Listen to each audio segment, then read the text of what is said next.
Sur le marché du meuble aujourd'hui, la connaissance du client est un élément déterminant.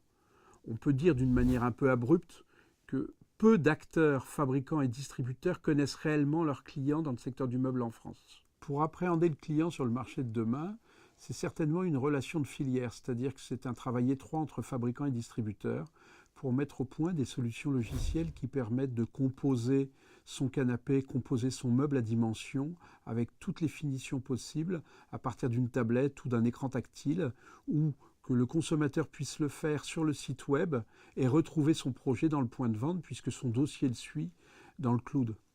L'enjeu du e-commerce, qui maintenant sur le marché du meuble en France représente quand même 12% de la valeur du marché, ce qui est quand même relativement important, eh bien l'enjeu du e-commerce, c'est le fait qu'il y a du trafic sur la toile pour aller voir des meubles, parfois pour en acheter, et il y a une chute de trafic dans les points de vente physiques. Donc tout l'enjeu de toute une profession, et là c'est une logique de filière, ça va être de transformer le trafic sur Internet dans des trafics points de vente. Parce que tous les exemples internationaux nous montrent, dans le meuble mais dans d'autres secteurs, que l'avenir du e-commerce passe par un savoir-faire de distribution physique. Les e-commerçants veulent ouvrir des points de vente et les points de vente ont besoin d'être sur la toile. Mais ceux qui savent le mieux gérer la relation client et qui savent très très bien gérer la logistique et l'exposition des produits, c'est quand même notre distribution physique traditionnelle.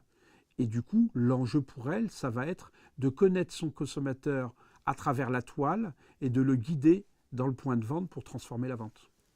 Un des points qui est très important en ce moment, c'est tous les systèmes experts qui permettent et qui vont permettre à un consommateur, en allant chez un cuisiniste ou en allant chez un distributeur de chambre à coucher, de récupérer le plan de son logement dans le cloud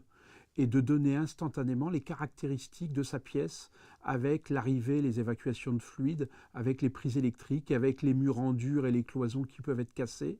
Et ce qui fait que le professionnel dans le point de vente pourra partir instantanément d'un plan et en utilisant un logiciel de réalité augmentée ou un logiciel de construction de modules d'aménagement d'espace, il pourra offrir très rapidement une solution très concrète au consommateur.